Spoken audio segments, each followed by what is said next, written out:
Accueillons d'abord notre invitée, c'est Sarah Biasini qui est avec nous. Bonjour. Bonjour. Merci d'être en direct ce matin dans le 8-9. On va parler de votre livre, La beauté du ciel. Ça fait longtemps que vous avez envie d'écrire. Vous êtes la fille de Romy Schneider. Et pendant des années, vous ressentez ce besoin d'écrire. Et puis là, ça y est, le livre sort. Il y a un appel qui a tout changé dans votre vie, en fait. Oui, enfin, il y a un appel qui m'a fait dire que c'était assez romanesque pour en faire le point de départ d'un livre. Ça a fait du bien de pouvoir écrire ce qui était dans votre esprit depuis des années et des années. Vous avez perdu votre maman, vous aviez 4 ans, vous avez grandi sans elle. On va en reparler ici avec l'intérieur du livre. Mais ça a fait du bien d'avoir ce déclencheur, ce coup de téléphone un jour de la gendarmerie qui vous a donné l'idée pour démarrer ce livre. Oui, en tout cas, c'était une opportunité à saisir. Je ne pensais pas à ce livre-là depuis des années. Hein. Mais quand ce coup de fil est arrivé et que je suis tombée enceinte pour la première fois de ma vie 3 semaines après, je me suis dit, tiens, là, c'est assez poétique. Et c'était quoi ce coup de fil, pardon, pour ceux qui ne connaissent pas l'histoire? Qu'est-ce qu'on vous a dit alors? Et le livre démarre avec ce coup de fil d'ailleurs. Oui. Ouais. C'est une policière qui m'appelle le 1er mai 2017 et qui me dit que la tombe de ma mère a été profanée dans la nuit. Bonne journée. Oh là là, l'angoisse. Journée, ouais. Et alors, c'est sympa de dire ça à 8h du matin. À 8h. Même à 9h, ça ne va pas. mais ça a été Voilà. cet appel finalement, aussi dur qu'il soit, après ce qui était libérateur pour votre corps, parce que ça faisait des années que vous essayiez de tomber enceinte, et puis là ça arrive juste après. C'est dingue. Oui. Comme quoi, il y avait peut-être un lien de cause à effet. Alors, dans le livre, vous parlez de votre maman, mais pas que. Vous vous adressez à votre fille en racontant des souvenirs qui concernent votre maman. Vous avez dû replonger dans les souvenirs familiaux, les souvenirs de votre entourage. Ça a été compliqué, cette démarche, d'aller, par exemple, entre autres, voir votre papa, qui vous raconte des choses que vous ne saviez pas forcément sur votre maman. Oh non, mais je savais tout déjà. Non, il m'a rien révélé de nouveau pour le livre. J'ai raconté des choses que je savais depuis très longtemps. Vous posiez beaucoup de questions sur la manière d'être maman quand on n'a pas grandi avec sa maman. Et c'est ce que vous abordez dans le livre. Oui, mais je pense que d'une manière générale, comme tout parent, effectivement, quand on s'apprête à attendre un enfant, d'ailleurs qu'il soit d'ailleurs de notre propre sang ou non, qu'on l'ait adopté ou voilà, enfin à partir du moment où on va avoir la charge d'un enfant, et que ce soit pour les pères, pour les mères ou pour les pères, hein, c'est pareil.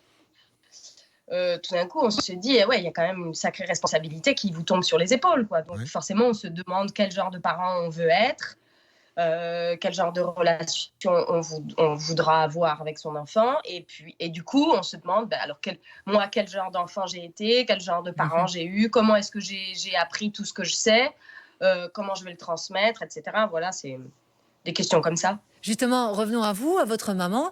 4 ans, c'est très tôt. Est-ce que vous avez des souvenirs encore très concrets de votre maman? Parce qu'elle était tellement publique, c'était une véritable star, iconique, oui. Où ce sont des vidéos, etc. Est-ce que c'est ça vos souvenirs ou il y a des souvenirs réels? C'est-à-dire, oui, il y a des souvenirs réels, mais qui sont assez furtifs, comme des flashs. Et puis bon, maintenant, ça fait presque 40 ans. Hein, donc, si vous voulez, la mémoire, elle s'érode un peu. Mais heureusement, j'ai un fond photographique extrêmement large chez moi, de photos de famille, hein, de privées. Et donc, voilà, plus les récits des uns et des autres, voilà. Vous, depuis que le livre est sorti, on découvre cette histoire, toutes les questions par lesquelles vous êtes passé, des périodes difficiles, entre autres. C'est une histoire que d'autres personnes ont pu vivre, alors pas avec une maman iconique comme la vôtre, mais d'autres personnes ont grandi sans. Quelles sont les réactions que vous avez reçues depuis la sortie du livre? Il y a plein de gens qui doivent se reconnaître quand même en partie dans votre récit. Bien sûr. Oui, j'espère. Oui, en tout cas, c'était le but. Hein. Bon, j'allais pas m'inventer une autre mère, mais en tout cas... moi, je l'écrivais en me disant, tiens, ça pourrait très bien être aussi une cantatrice, une autre. Voilà. Moi, ce qui m'importait, c'était effectivement l'absence. Comment une famille vit avec ses morts, etc. Donc, on a tous forcément des morts proches, plus ou moins proches de nous, avec lesquels on doit vivre, avec un souvenir, etc. Et donc, oui, je pense qu'il y a plein de gens qui peuvent se reconnaître. Ouais. Voilà. Et ils sont là toujours. Pardon? Ils sont là toujours dans notre cœur, hein, ceux qui nous ont C'est ça. quittés. Et Ouais, puis, trop tôt. puis c'est vrai que c'est un vrai sujet. Je pense que les gens, on a peur de parler de la mort la plupart du temps. D'ailleurs, on le voit depuis le Covid. Et donc, il faut pouvoir en parler. Il faut pouvoir vivre avec ses morts. Après, c'est très personnel. Hein, chacun fait comme il veut. Mais voilà, moi, j'avais envie de parler de ça. C'est une sorte de thérapie, le livre? Non, parce que je pense que pour l'écrire, il fallait aller bien avant déjà. Maintenant, ce qui fait énormément plaisir, c'est de finir un projet qu'on s'est fixé au départ, d'aller au bout d'un projet. Ouais. Voilà, j'avais envie d'écrire et je suis allée au bout, et ça, ça fait beaucoup de bien à l'ego. Est-ce que ça vous a donné envie d'en écrire d'autres? Ah oui, carrément. Chouette. Dans le même, dans le même univers, le deuxième va être beaucoup plus compliqué que le premier. vous avez déjà commencé ou pas? Je réfléchis, mais je réfléchis.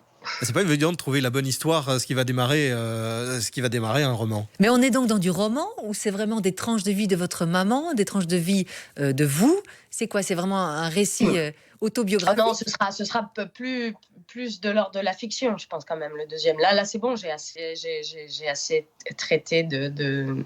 En tout cas, il y aura plus de fiction. Après, est-ce que la fiction s'inspire de la réalité la plupart du temps? Oui, ça arrive. Sans doute, oui. Il y a toujours un bout, c'est ce que plusieurs auteurs nous racontent en venant sur le plateau, il y a toujours un bout personnel qui est dans chaque livre, même si c'est une histoire totalement fictive. Merci Sarah Biasini de passer nous voir ce matin. Je rappelle le titre du livre. Merci à vous. La beauté du ciel, avec de belles histoires à découvrir et puis une vraie découverte d'un travail mental finalement sur ce qui vous est arrivé et sur la manière dont on grandit.